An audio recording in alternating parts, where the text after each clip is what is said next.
앞서서 지방흡입의 기본적인 내용, 해서 좋은 점과 지방흡입을 고려할 때 생기는 문제점이나 부작용에 대해서 상세히 설명한 영상이 있고요. 이어서 부위별로 또 복부, 팔 등 허벅지에 대해서 상세한 영상을 올렸습니다. 자, 오늘은 지방흡입을 하기에 가장 까다로운 부위인 종아리에 대해서 좀 설명을 좀 드릴 건데요.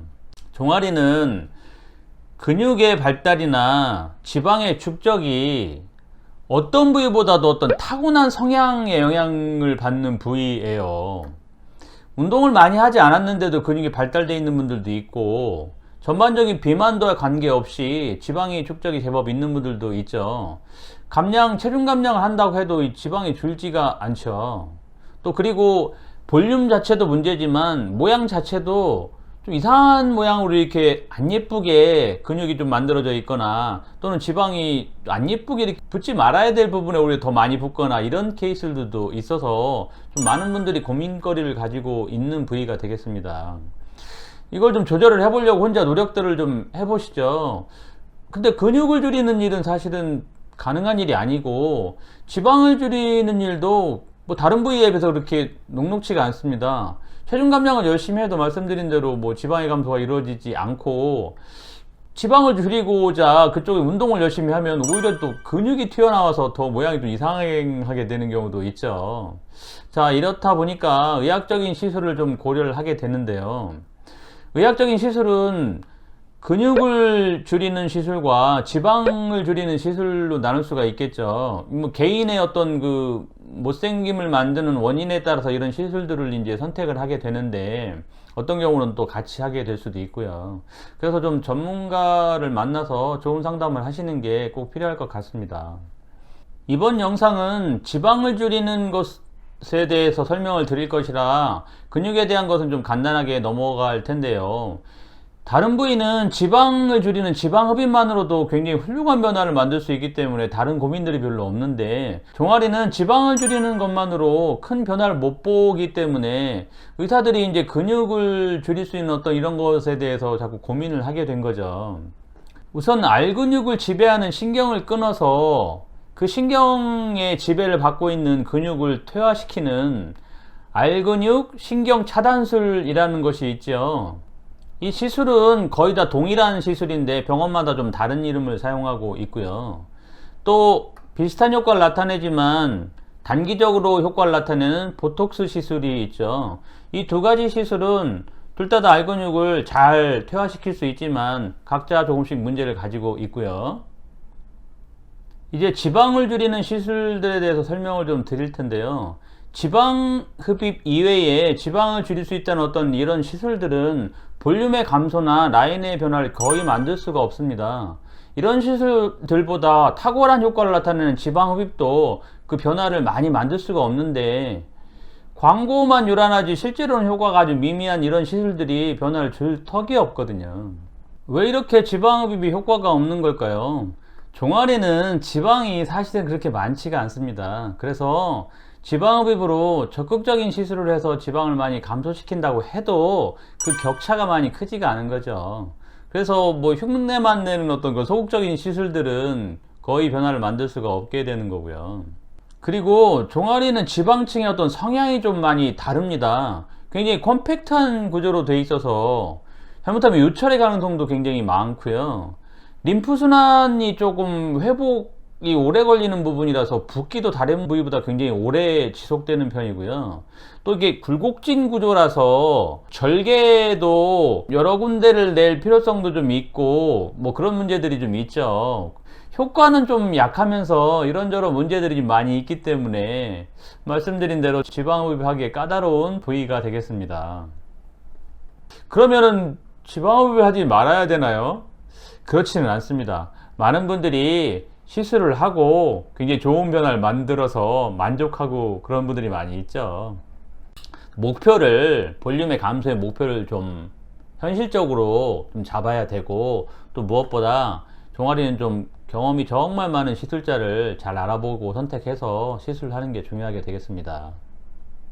종아리 지방흡입의 목표는 크게 두 가지죠. 가장 두꺼운 부분, 우리가 부츠 신었을 때 이제 끼게 돼서 못 입게 되는 어떤 그런 가장 두꺼운 부분을 얇게 만드는 것과, 발목 라인을 예쁘게 아래로 내려오면서 갸름하게 보일 수 있도록 만드는 게 목적이 되겠죠. 종아리 흡입을 위해서 디자인한 것을 보면서 부분별로 상세한 설명을 좀 드려보겠습니다.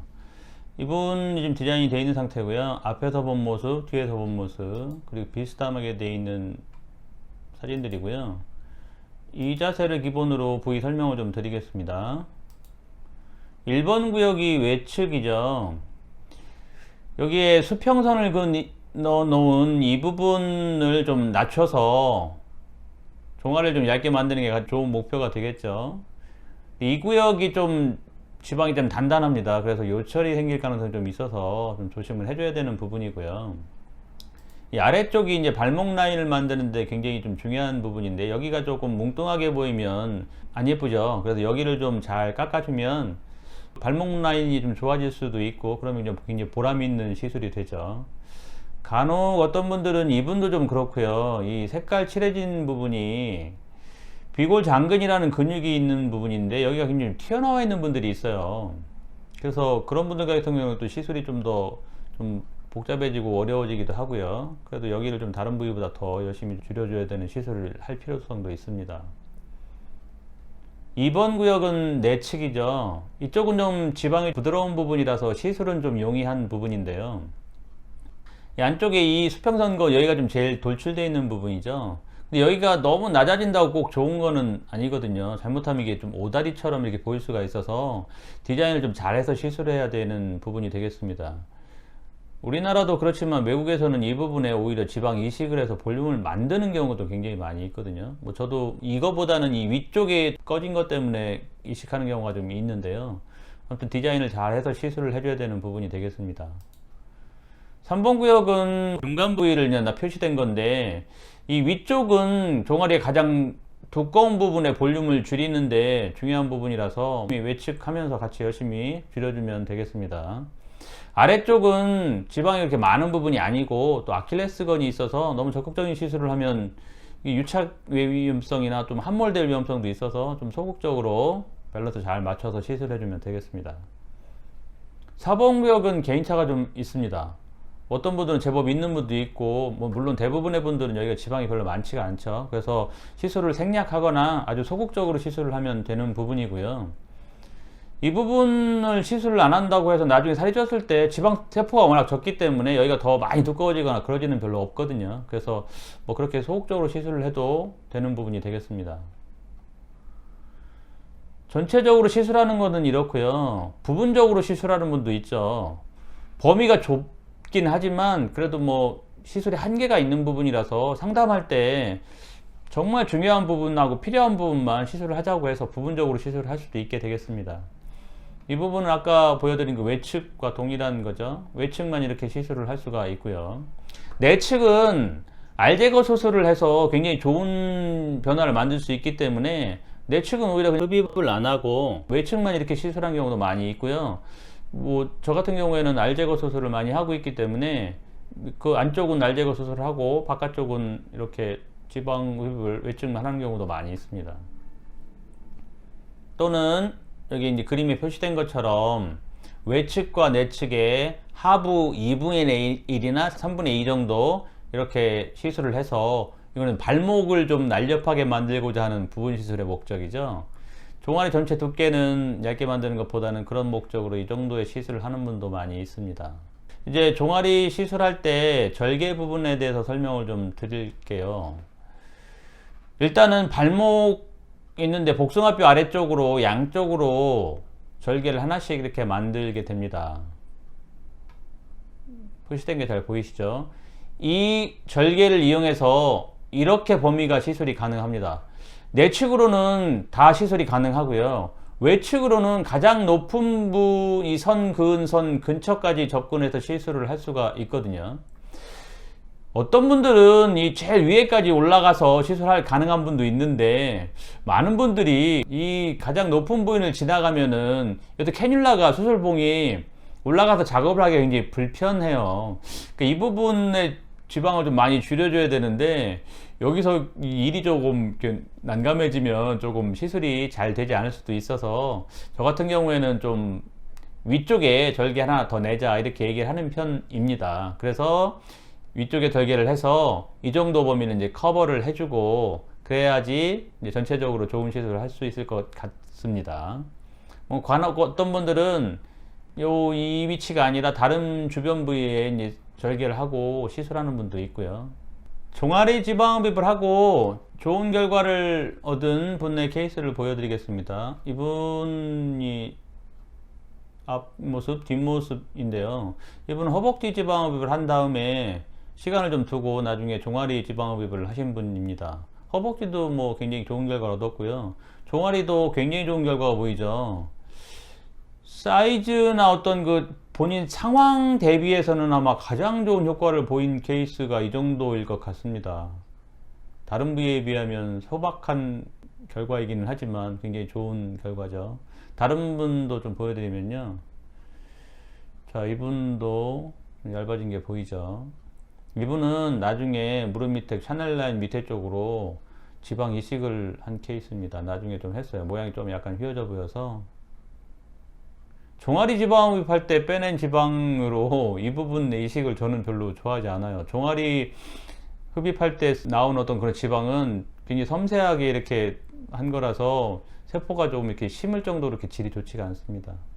그래서 좀 따로 나중에 시술을 했고요. 이분도 좀 얇아진 게 보이시죠? 다른 부위에 비하면 좀 서운하긴 하지만 그래도 좀 좋은 변화가 나타난 겁니다. 이분도 좋은 변화가 나타나고 있죠. 자, 이제 실제로 종아리 지방흡입을 위해서 디자인하는 영상을 좀 보여드리겠습니다. 이분은 내측 알제거 수술을 하기 위해서 이미 빨간색으로 디자인이 되어 있는 상태고요. 이어서 검은색으로 종아리 지방흡입할 부분을 디자인을 하고 있는 상황입니다. 바깥쪽, 안쪽 디자인을 하고 있죠.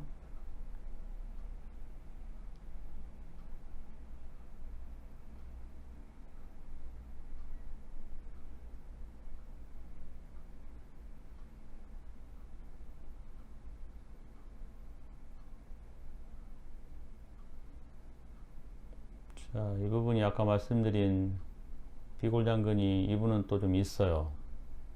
그래서 표시를 좀 잘 해놓고 있고요. 이 부분이 외측으로 가장 많이 돌출되는 부분이라서 제일 낮춰야 되는 부분이고요.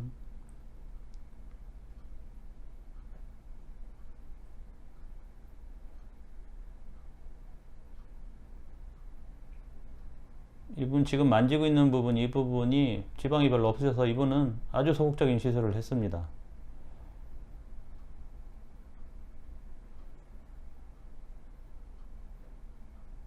위쪽에서 아까 말씀드린 그 절개를 낼 부분을 디자인을 하고 있고요. 피부가 접히는 부분이라서 좀 덜 보이기는 하지만 그래도 좀 신경이 쓰이기는 한 나중에 좀 그런 부위이긴 합니다.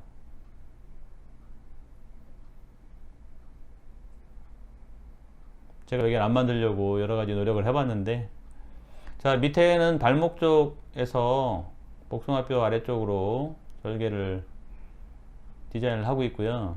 이거는 실제로 수술하면 수술방에서 누워 있을 때 봐서 접근하기 좋고 좀 덜 보이는 위치 쪽으로 위치를 좀 수정을 해서 하게 되고요.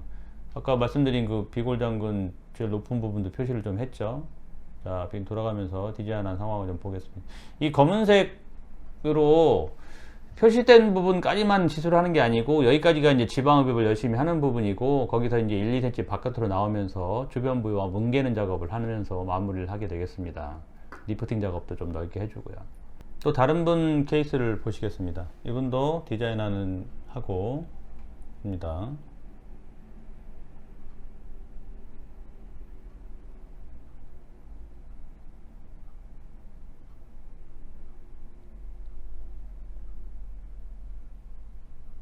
이분은 일주일 전쯤에 허벅지 지방 흡입을 하셨고요.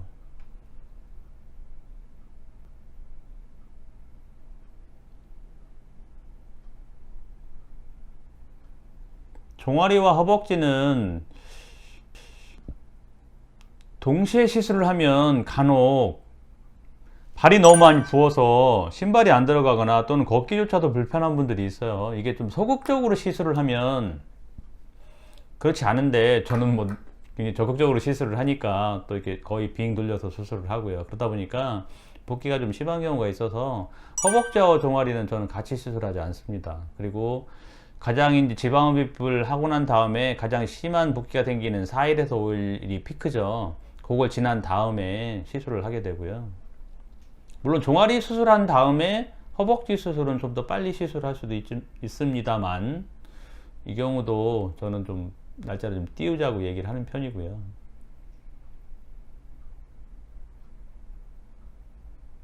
여러 가지 면에서 종아리가 까다로운 부위가 되겠습니다.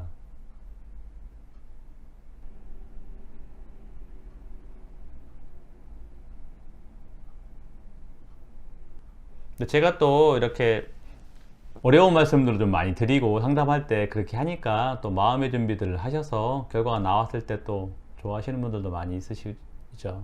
정리를 좀 해보겠습니다. 종아리는 보기 싫은 근육들과 지방, 또 만성적인 붓기 때문에 부피를 만들게 되는데요. 이것이 다른 부위에 비해서 굉장히 타고난 어떤 성향 때문에 결정되어지는 경우가 많이 있어요. 이거를 좀 개인적으로 이걸 교정하기 굉장히 어렵고요. 의학적인 시술을 고려를 할 때 본인의 어떤 원인을 잘 파악을 하고 거기에 맞는 시술을 좀 해야 될 것 같고요. 종아리 지방흡입 같은 경우에는 다른 부위에 비해서 그 볼륨의 변화 폭이 많이 크지 않기 때문에 한계가 좀 있고, 또 시술 과정이나 회복 과정에서 좀 약간 문제점들이 있어서 이거에 대해서 잘 좀 아는 게 좋겠고요. 개인적으로 어떤 건 차이가 많이 있기 때문에 경험이 많은 시술자와 진지하게 상담하고 또 시술을 해서 좋은 결과를 얻을 수 있도록 잘 알아보시는 게 좋을 것 같습니다.